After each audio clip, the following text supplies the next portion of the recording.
Dr. Marco Antônio Chiea, que vai falar sobre as causas e os fenômenos relacionados a ela, no tocante ao que foi visto no Congresso nessa abordagem. Obrigado.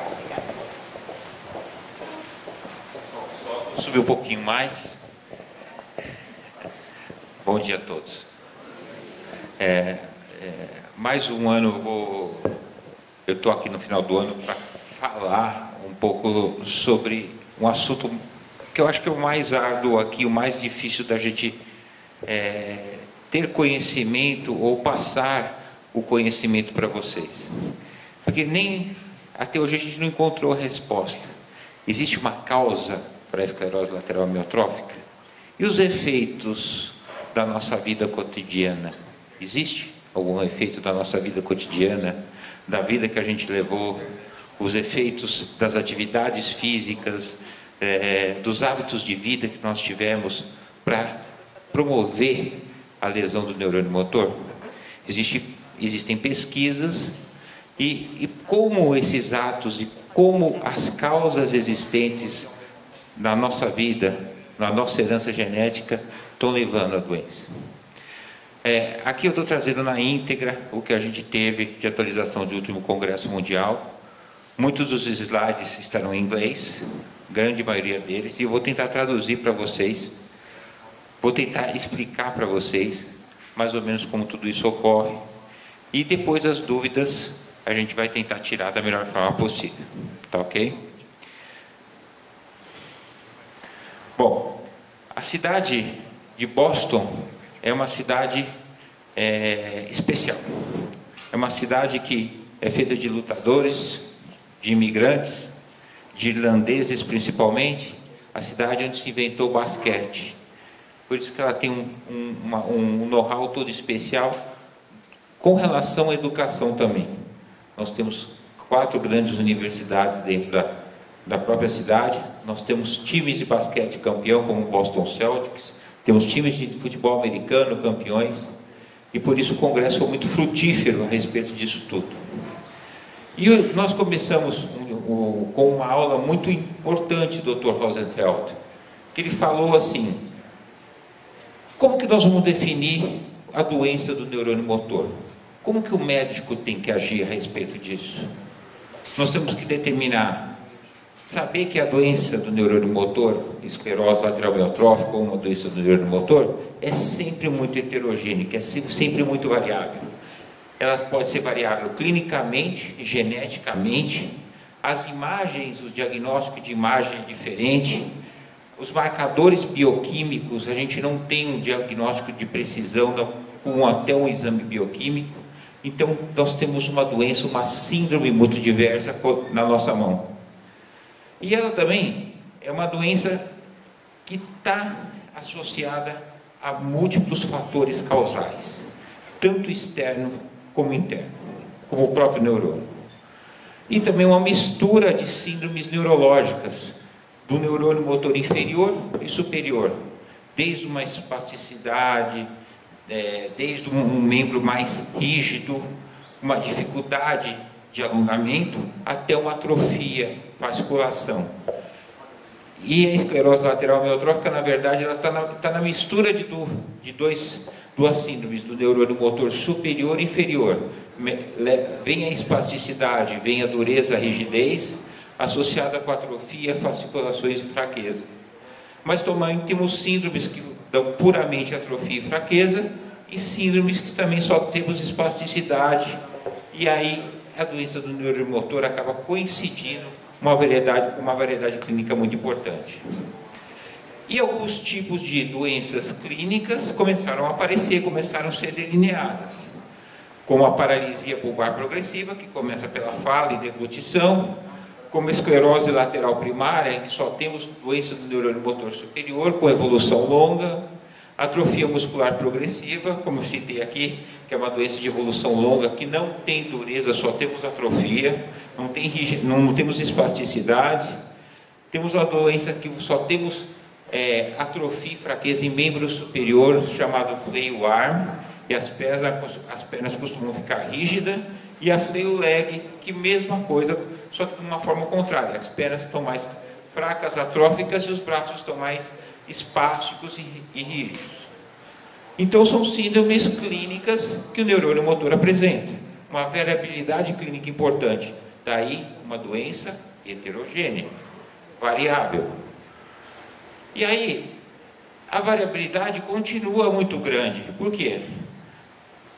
A doença pode ser simétrica do neurônio motor.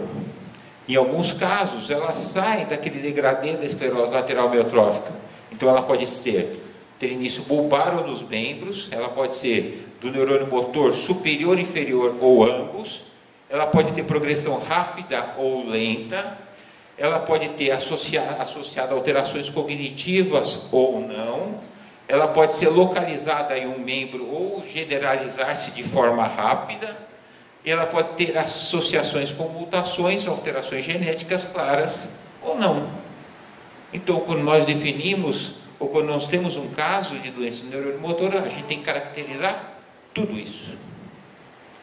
Começa a ficar difícil o trabalho do médico. Quando você chega para a gente falar, eu tenho ela, é simples falar que tem ela? Não é simples, gente. E a gente sabe que isso começou há muito tempo. Parece que existe uma herança genética, uma suscetibilidade genética em cada um, que ela pode ou não sofrer fatores externos que vão mudar os mecanismos que o nosso neurônio pode proteger ou funcionar corretamente, fatores que eles estão envolvidos com o tipo de vida, com fatores climáticos, com vários fatores que são estudados, até hábitos de vida, e esses fatores, durante a nossa vida, que a gente chama de janela terapêutica sem doença, aqui nós temos 100% dos números de neurônios, e a gente pode ter envolvimento materno, sistema hormonal da mãe envolvido com tudo isso, esses fatores de riscos vão culminar com a degeneração do neurônio e o início da doença. Atualmente, nós temos 28 genes, 28 alterações genéticas relacionadas à doença do neurônio motor. Temos envolvidos com as proteínas do esqueleto do neurônio, envolvidas com proteínas que se acumulam dentro do neurônio e acabam provocando morte. Então, proteínas que estruturam, proteínas que causam morte e proteínas relacionadas ao funcionamento e equilíbrio do neurônio. Tudo o que eu falei são proteínas. Então, nós temos que pensar que proteínas são elementos básicos que constituem as nossas células. E as proteínas como se formam? Nós temos um DNA dentro do nosso corpo, núcleo, e o núcleo DNA vai gerar um RNA, que é na verdade a semelhança dele, e aí nós vamos formar proteínas. Então as proteínas são os constituintes dos nossos neurônios que vão gerar a formação de todas essas proteínas elementares com a doença. E aí, cada uma dessas proteínas, umas relacionadas com o esqueleto, uma relacionadas com a síntese do RNA e outras relacionadas com a homeostase, provocam uma doença em cada fase. As últimas relacionadas são a NEC1, a TUB4, que são mais envolvidas, mais ultimamente descobertas. E vários mecanismos estão envolvidos com isso, desde inflamação, desde a autofagia, que é o acúmulo de vesículas, e até o metabolismo do RNA. Quando a gente fala de doença genética, existe uma que a gente chama de doença heterogênea, quer dizer, vários genes podem causar a doença. Existe um fenômeno que a gente chama de pleiotropia, quer dizer que o próprio gene pode causar doenças diferentes, e fatores epigenéticos, aqueles que causam alterações no próprio gene, que causa doença. Então, aquilo que eu mostrei, o gene está lá, tem os fatores externos, que são fatores epigenéticos, que vão mudar a estrutura da nossa genética, causando a doença. A pleiotropia, o próprio gene, ele é capaz de provocar doenças diferentes. Por exemplo, a gente tem os genes mais comuns da forma familiar, o C9orf, SOD1, TRDP, FUS e outras formas. A pleiotropia, por exemplo, a Jennifer Lawrence. A Jennifer Lawrence, ela pode se tornar vários tipos de personagens. É como os nossos genes, eles podem se manifestar de formas diferentes. Eles podem estar associados a uma diferenciação e exibir formas. Um exemplo de gene é o gene da VAP-B, que provoca a doença. Ela pode causar desde uma miopatia de corpúsculos de inclusão, ela pode provocar doença de Paget, e outro tipo, o mesmo gene também provoca a esclerose lateral amiotrófica. É um gene só manifesta-se como 3 doenças diferentes. Aí uma pleiotropia gênica. Fatores epigenéticos. Os fatores externos podem mudar o gene causando uma doença. Aqui a Casa Branca fez bem com Arnold Schwarzenegger. Fator genético mudando a própria estrutura gênica do próprio indivíduo. Com relação à doença do neurônio motor, existe cientificamente comprovado fenômenos de metilação da histona, alteração do RNA retificador, que promove as expansões do C9orf, hipometilação do paciente com RNA, alterações internas nas proteínas que provocam a doença. Então, fatores epigenéticos são muito importantes. E os fatores epigenéticos, a gente tem que pensar que os fatores externos são muito importantes para o desenvolvimento da doença, para a expressão do próprio gene, como o gene vai interagir com o ambiente e como ele vai interagir com a produção das proteínas ligadas a ele mesmo. Porque existe um negocinho chamado microRNA. Os microRNAs, eles podem afetar a tradução e a transcrição de proteínas internas e mudar o próprio metabolismo do neurônio. Um exemplo é essa alteração genética no gene da taxina 2, que promove uma doença C9orf. E a gente sabe que a doença do C9orf, uma doença familiar da esclerose lateral amiotrófica relacionada à alteração cognitiva, depende da taxina 2. E os mecanismos causadores estão muito relacionados a isso, alterações do RNA, alterações da junção neuromuscular, a citotoxicidade e a resposta inflamatória, todos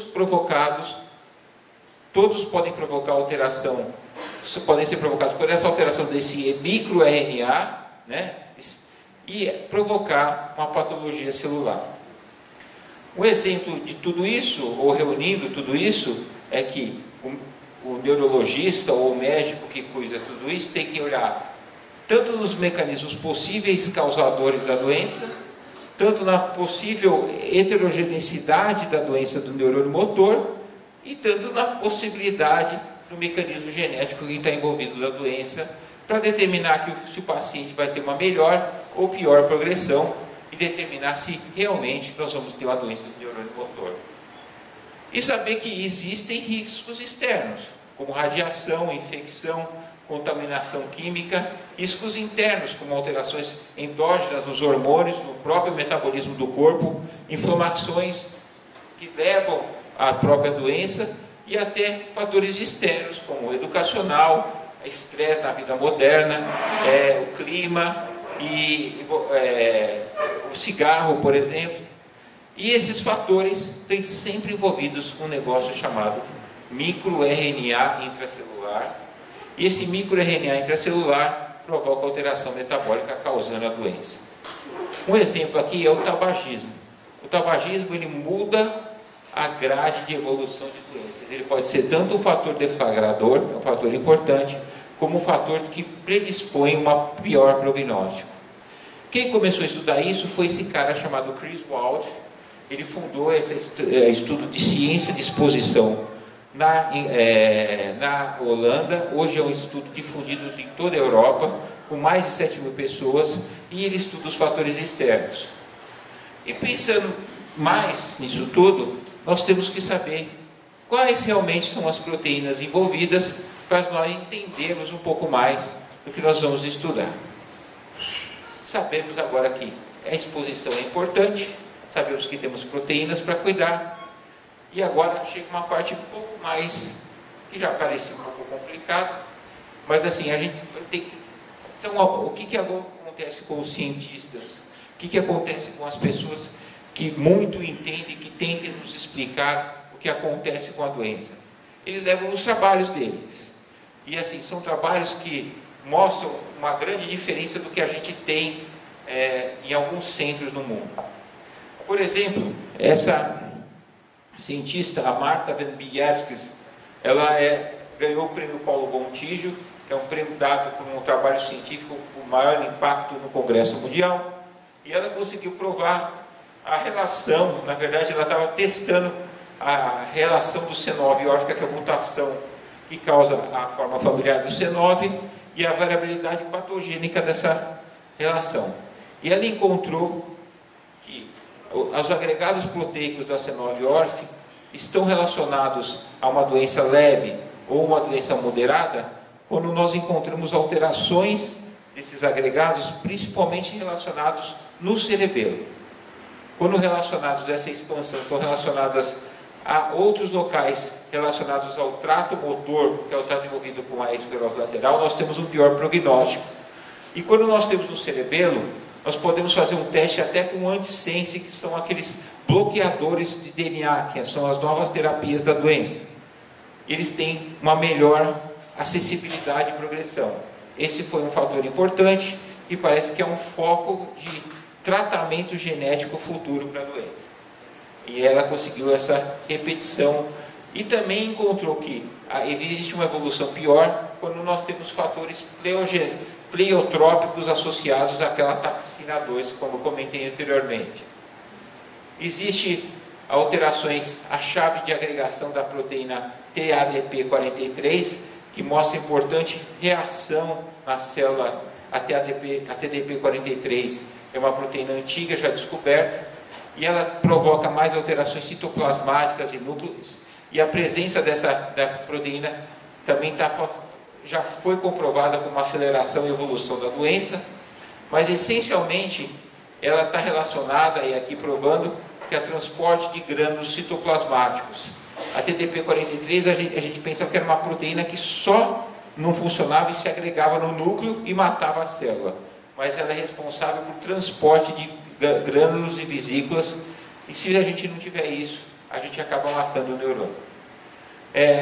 Pensar que assim, você tem, se o neurônio tiver alteração de excitabilidade, se ele tiver disfunção sináptica durante um tempo, ele vai ter uma fase pré-sintomática. Mas a partir do momento que ele agrega proteínas, as proteínas começam a acumular dentro dele, ele vai morrer. Então a gente pode ter até uma disfunção parcial em sintomas que são premotores, mas a partir do momento que a agregação se consome, a doença vai acontecer. Como esses mecanismos dessa forma genética FUS, que estão envolvidos com jovens, com mutações que levam à localização, e estão envolvidos na demência frontotemporal. O que acontece? Você tem uma doença, esse modelo é feito em ratos, você tem uma doença, uma mutação gerando FUS, essas proteínas que eram simples e pesadas, você acumula essas proteínas, e essas proteínas levam a proteínas de choque, que são proteínas que têm que retirar esses acúmulos proteicos, mas não conseguem. E aí formam um estresse para os grânulos de proteína e inclusão intracelulares, e esses neurônios, com essa imagem e essa proporção, vão acabar levando à morte do neurônio, porque você tem uma mutação que causa um estresse na remoção de proteínas intracelulares. E aqui um exemplo também mostrando como isso se processa, através principalmente da splice, que é a duplicação gênica, ou da expressão gênica intracelular.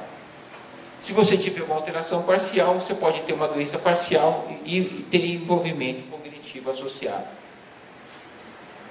Como eu falei, aquele microRNA como é importante da exposição, o microRNA hoje está sendo tão importante a presença desses microRNAs para a exposição, que eles estão desenvolvendo técnicas de colocar microRNAs dentro das células e controlar a degeneração.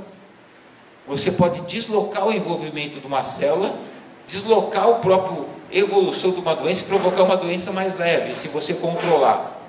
Por exemplo, essa doença TUB4 é uma forma de mutação genética, de mutação gênica, que causa esclerose lateral amiotrófica associada à esquizofrenia e alterações cognitivas.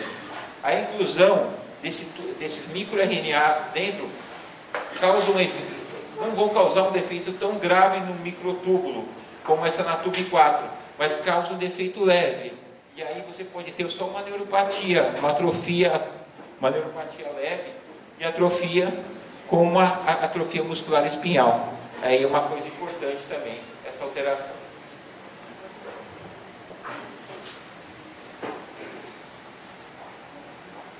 Bom, vamos lá? Gente, agora eu parei um pouquinho para falar assim, esse é um trabalho que a gente, parece que esse cientista chamado Ludo van Bendosch, a gente vê ele, eu assisto a aula dele desde 2004, 2003, e esse cara foi crescendo tanto, e ele estuda tanto a evolução dessa doença, que ele só publica na Nature atualmente, né? Os trabalhos são publicados na Nature, ele tem um trabalho envolvido só com isso. E talvez seja o cara com mais importância para descobrir uma causa da doença e os mecanismos causadores da doença até hoje. A gente tem que dar muita importância para essa pessoa. Esse cara hoje tem uma equipe enorme, ele é belga, estudou na Universidade de Sheffield, na Inglaterra, e agora está com o seu próprio laboratório. E o que ele está estudando? Como a agregação de proteínas provoca, pode provocar alterações intracitoplasmáticas na esclerose lateral amiotrófica, mas principalmente alterações do transporte do núcleo para o citoplasma. Então, existe aqui as alterações genéticas que a gente conhece da doença, e que, se a gente parar com a produção das proteínas internas, a gente vai parar com o quê? Com a movimentação, principalmente dos poros nucleares, a transição do núcleo para o citoplasma.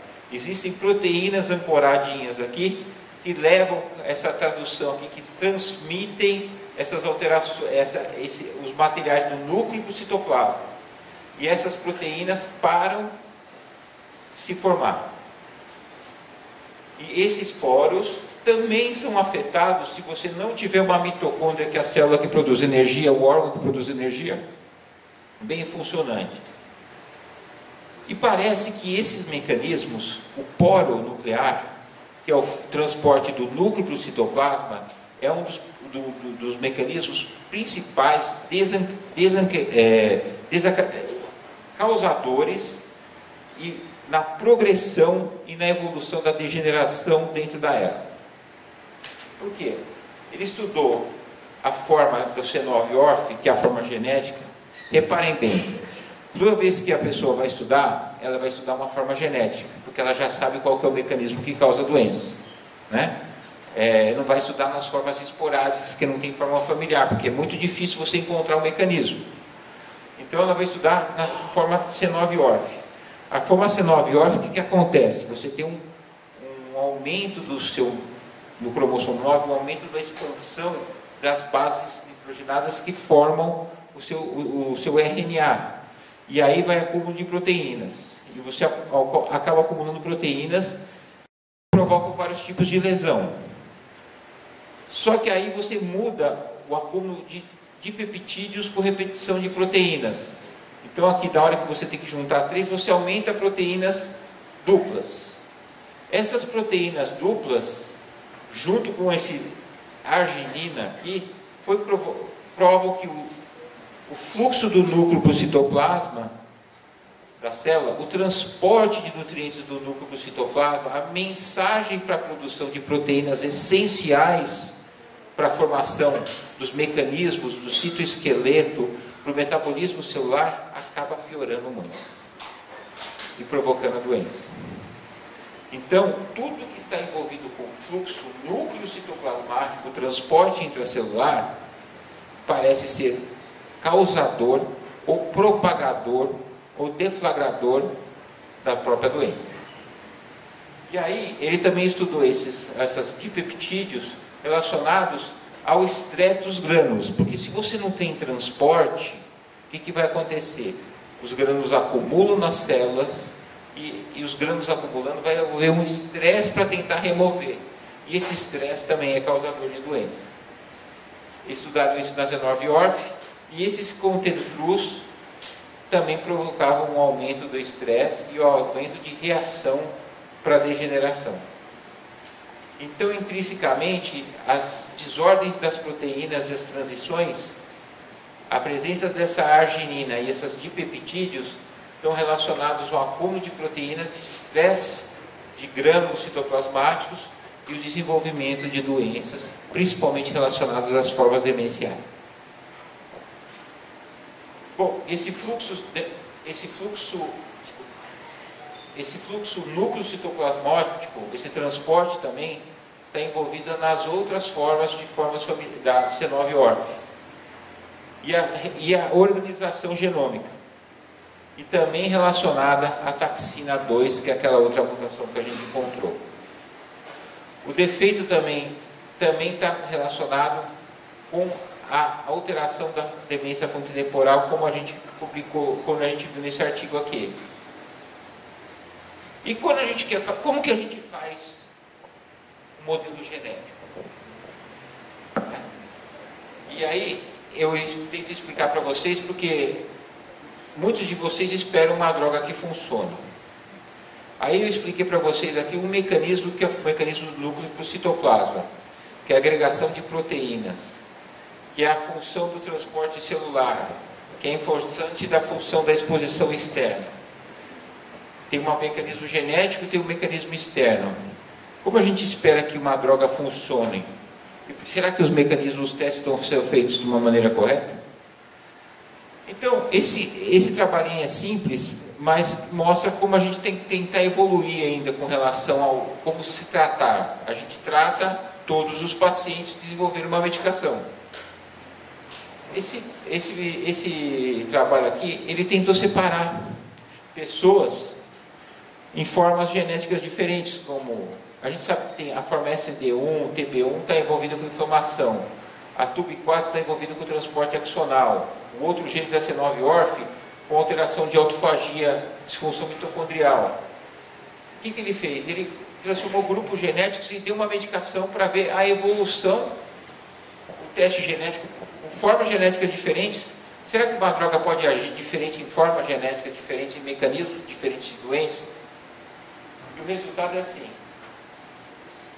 Essa é a doença que ninguém tomou nada, e esse aqui é a melhor evolução de um lado e do outro.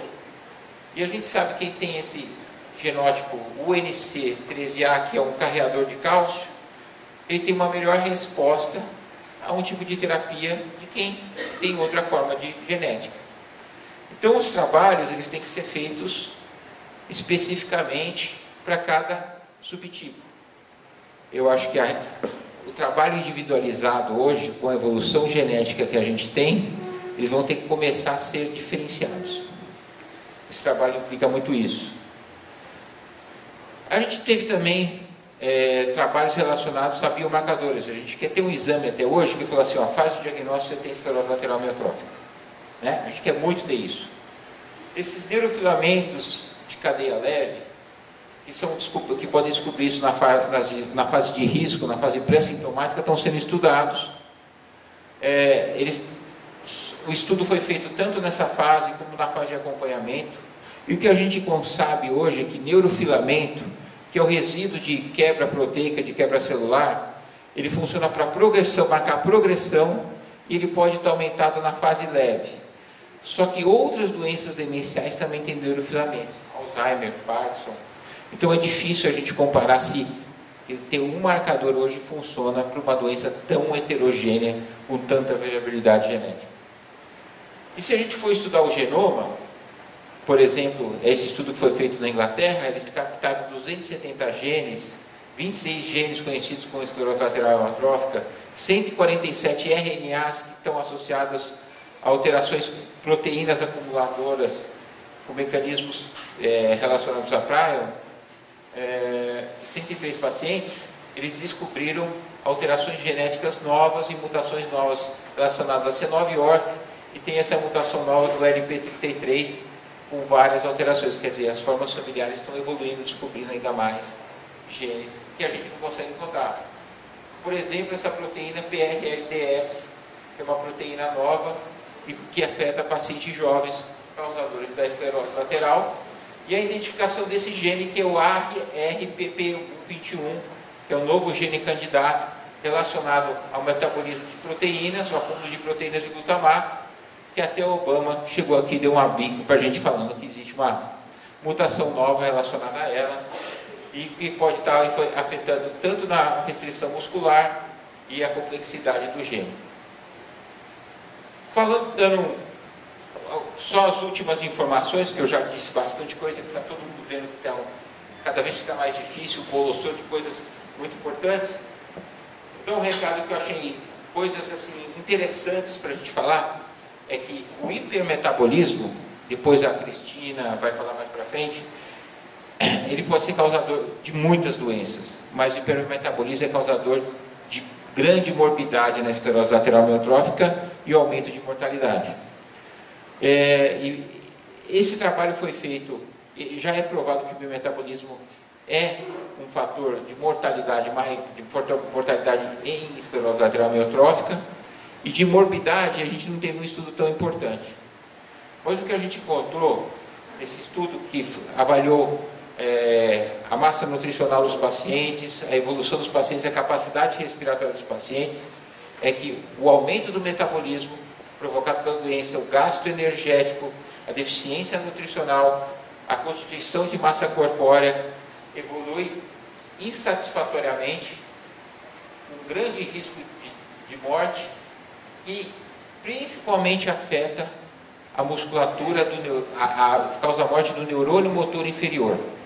Então, se você tem um hipermetabolismo com perda de massa, você corre o grande risco de desenvolver atrofia e fraqueza. Por isso a importância da nutrição, por isso a importância de correção do metabolismo, porque a perda neuronal inferior é eminente. E um trabalho que é muito legal, que é um trabalho apresentado, que foi publicado em 2014 e que agora voltou à tona, fala a respeito do estradiol, o efeito do hormônio no controle ou na promoção da doença do neurônio motor. A gente sabe que são mecanismos importantes para a manutenção da função do axônio, né, que é o prolongamento do corpo celular, o ácido fólico, o estradiol, o sinal de GTPase e os grânulos de transporte axonal. E a gente sabe que a toxicidade para o glutamato, ácido fólico metionina mediado e o sinal do estradiol, eles podem mediar a expansão, eles estão intimamente associados e funcionando conjuntamente. Os níveis de estradiol podem influenciar a função da toxicidade celular, assim como do ácido fólico. Isso também poderia explicar para a gente que o riluzol e o estradiol, funcionando junto com o folato, eles podem mediar mecanismos antitóxicos para neurônio. E que parte da vida? Talvez na vida produtiva. Um exemplo é que mulheres que têm a forma bulbar, elas vão desenvolver uma doença mais posterior, né? A idade mais avançada, quando o nível de estradiol costuma cair e a toxicidade fica maior. E esse trabalho mostra que realmente o controle com o glutamato e a citotoxicidade, o sinalzinho de transporte de proteínas intracelulares é mediado e essa disfunção acaba. Obrigado. Posso soltar com uma delícia para pegar o carro de banheiro assim, ó, que beleza.